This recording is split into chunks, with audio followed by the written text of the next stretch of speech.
අයිබෝන් හැමෝටම ඉතින් කට්ටිය අද පිළිගන්නවා ආසිප් YouTube channel එකට. ඉතින් අද වීඩියෝ එකේ කට්ටියක් ගේන්න බලාපොරොත්තු වෙන්නේ කොහොමද audacity software එක install කරන්න කියන එක. ඉතින් මේක බොහොම පහසු දෙයක්. ඉතින් අපි බලමු කොහොමද වැඩේ කරන්න කියලා වැඩි කතාවක් නැතුව.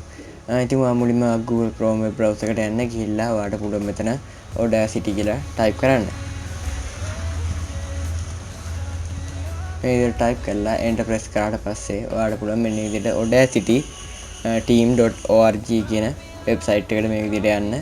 එක තමයි උඩින්ම ලිස්ට් වෙන්නේ. ඉතින් ඊට පස්සේ ඔයාලා පුළුවන් මෙතන පල්ලෙහාට ගිහිල්ලා තෝරගන්න ඔයාගේ operating system එක. ඉතින් මෙතනදී automatically detect වෙලා තියෙන මගේ Windows operating system එක. ඉතින් ඔයාලට පුළුවන් වෙනත් operating system එකකට මේක download කරගන්න. මේක open source නිසා ඔයාලට පුළුවන් Windows Mac OS වගේම Linux වලටත් මේක support කරනවා. ඉතින් ඒ නිසා ඕනම platform එකක මේක වැඩ කරන්න පුළුවන්. ඒ වගේම මේක open source software එකක් තමයි audacity කියන්නේ. ඉතින් මේක ඔයාලට පුළුවන් මෙතන download audacity කියන button එක press කරලා මෙතන අලුත්ම version එක මොකක්ද කියලා මේ කට්ටිය කියනවා. ඉතින් ඔයාලට පුළුවන් මෙතනදී මේ විදිහට download කරගන්න.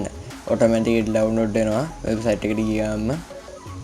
ඊට පස්සේ ඔයාලට පුළුවන් මෙන්න මේ විදිහට මේකේ ෆෝල්ඩර් එක ඕපන් කරගන්න. මේ විදිහට ෆෝල්ඩර් එක ඕපන් කරගෙන ඔයාලට පුළුවන් මේ විදිහට ඩබල් ක්ලික් කරන්න. ඔයාලට ඊට පස්සේ පුළුවන් මෙතන yes or no කියන අහයි. එතෙන්දී ඔයාලට පුළුවන් මෙතන yes කියලා දෙන්න. ඊට පස්සේ ඔයාලට පුළුවන් මම මේ ටික ඔක්කොම මිනිමයිස් කරගන්නම්. මේ විදිහට yes or no කියලා ගැහුවට පස්සේ ඔයාලට පුළුවන් මේ විදිහට language එක set up කරගෙන මෙතන ඔයාලට පුළුවන් කැමති language එකක් දෙන්න. මම recommend කරන්නේ English language එක. ඉතින් මේක automatically තියෙනවා. ඉතින් ඔයාලට පුළුවන් මෙතන okay button එක press කරන්න. ඊට පස්සේ ඔයාලට මෙතන next කියලා button එකක් පෙන්නනවා. ඉතින් ඔයාලට පුළුවන් next button එක press කරන්න. ඊට මේ කට්ටියගේ information මෙතන තියෙනවා. ඉතින් මේක කියවන්න පුළුවන් ඔයාලට කැමති නම්. ඉතින් ඊට පස්සේ ඔයාලට මෙතන next button එක press කරන්න පුළුවන්.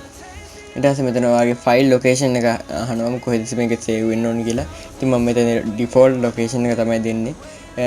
default location එක හිම තියලා next button එක press කරනවා.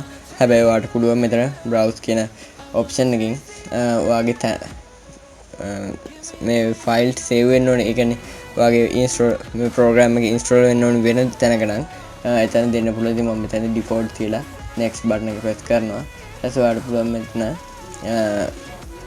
default තියන්න. ඊට පස්සේ next press කරන්න. ඊළඟට install කියන එක දෙන්න. මෙච්චරයි ඔයාලට කරන්න තියෙන්නේ. ඊළඟට මේක automatically install වෙනවා. ඊට පස්සේ මෙතන next press කරාට පස්සේ මම මෙතනදී launch audacity කියන එක දීලා මෙහෙම තියෙනවා finish button එක press කරනවා. එතකොට ඔයාලට පළවෙනි වතාවට audacity launch කරගන්න පුළුවන්. ඔයාලට පේනවා මෙතන audacity icon එක තියෙනවා desktop එකට ඇවිල්ලා. ඉතින් මේ විදිහට තමයි අපි audacity download කරලා install කරගත්තේ. ඉතින් ඔයා හිතනවා මේ වීඩියෝ එක වැදගත් වෙන්නේ නැති කියලා අනිවාර්යයෙන්ම යට තියෙන රතු පාට subscribe button එක press කරලා notification on like එක press කරන්න. ඒ වගේම like එකක් comment එකක් දාන්න. අපි මේ වගේම තවත් අලුත් වීඩියෝ එකකින් හැමෝටම සුබ දවසක් කියලා ප්‍රාර්ථනා කරනවා.